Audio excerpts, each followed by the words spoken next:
Assalamualaikum warahmatullahi wabarakatuh. Kembali lagi di channel Nasihat Kehidupan Misteri. Pada video kali ini saya akan membahas tentang ditemukan lafaz bismillah dalam candi ini. Negeri Sabah yang hilang di zaman Nabi Sulaiman dan digambarkan sebagai bagian dari surga yang ada di bumi, ternyata berada di Indonesia. Fakta mengejutkan itu disampaikan ahli matematika Islam Kiai Haji Fahmi Basyah Hamdi.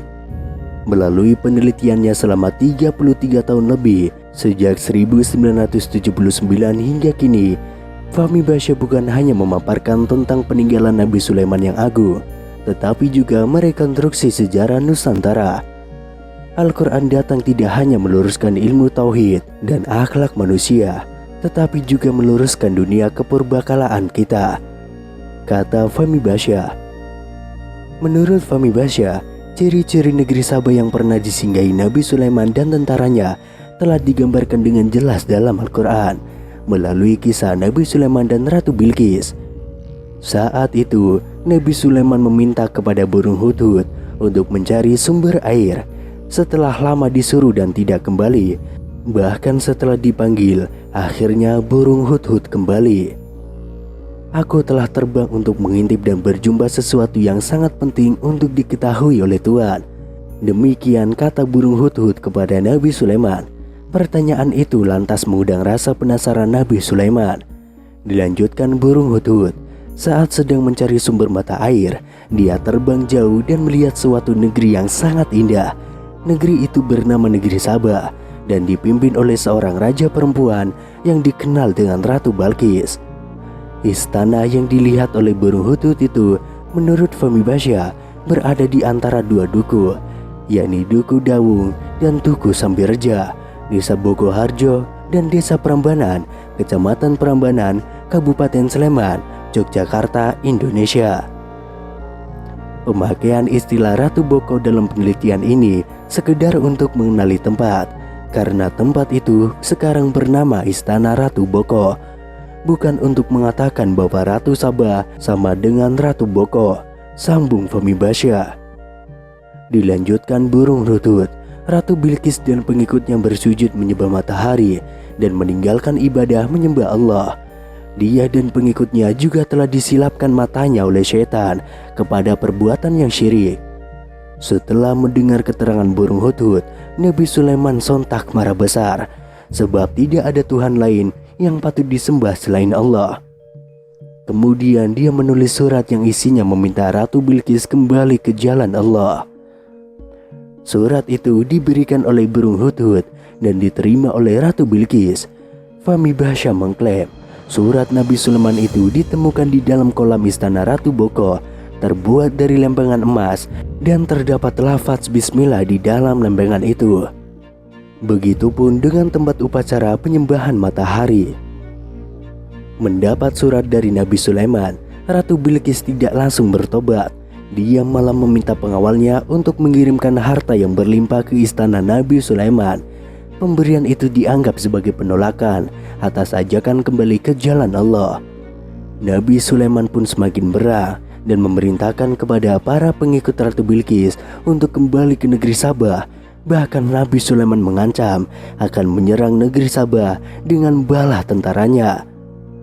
Kami akan mendatangi mereka dengan angkatan tentara yang mereka tidak berdaya menentangnya, dan kami akan mengeluarkan mereka dari negeri Sabah dalam keadaan hina, menjadi orang-orang tawanan, kata Nabi Sulaiman.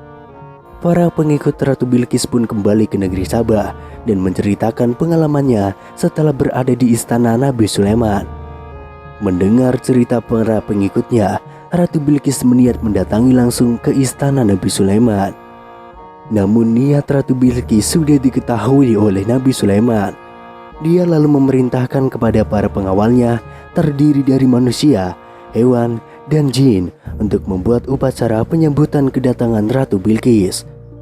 Hai pembesar-pembesar, siapakah di antara kamu sekalian yang sanggup membawa singgasananya Ratu Bilqis kepadaku sebelum mereka datang kepadaku sebagai orang yang berserah diri?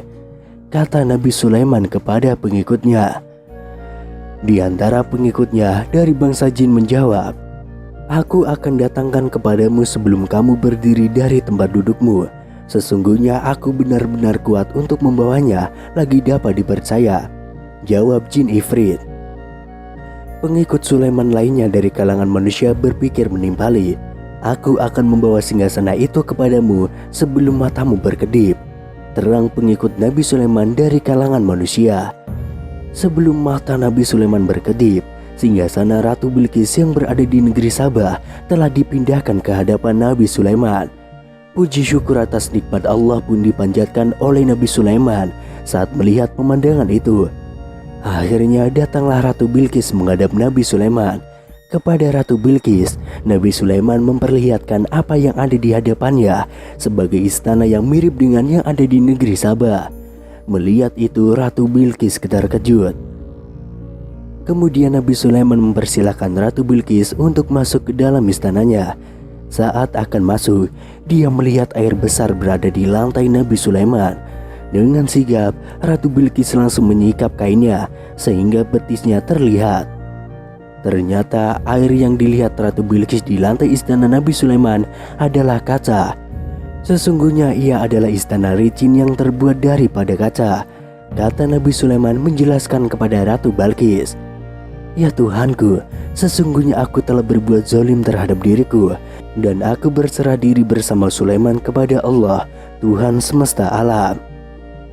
Balas Ratu Bilqis mengakui kebesaran Nabi Sulaiman. Setelah mengalami langsung kebesaran Nabi Sulaiman dan merasakan nikmat Allah, Ratu Bilqis akhirnya ikut menyembah Allah dan meninggalkan upacara menyembah matahari di negeri Sabah. Dan akhirnya mereka pun menikah. Dari kisah tersebut, Fahmi Basya menemukan sedikitnya 40 fakta lapangan yang menyebutkan jika Indonesia sebagai negeri Sabah yang hilang. Di antara fakta lapangan tersebut adalah, yang pertama, surat yang dikirimkan Nabi Sulaiman kepada Ratu Bilqis di negeri Sabah. Surat itu ditemukan di kolom istana Ratu Boko dan terbuat dari plat emas bertuliskan nama Tuhan yang paling tinggi. Yang kedua, istana Ratu Bilqis yang dipindahkan Nabi Sulaiman ke istananya melalui kekuatan jin yang bekerja sama dengan manusia dan hewan. Istana itu diyakini berada di kawasan Sleman di Jawa Tengah. Ketiga, adalah istana Ratu Boko yang rusak. Menurut Fahmi Basya, itu bukan diperbuat oleh tangan-tangan manusia, tetapi oleh tangan-tangan jin dan gaib. Hal itu terlihat dari bekas kerusakan pada batu di istana itu. Yang keempat adalah tempat bersujud menyembah matahari. Di istana Ratu Boko, di tempat inilah burung hutut melihat Ratu Bilqis dan pengikutnya sedang melakukan ritual upacara penyembahan matahari.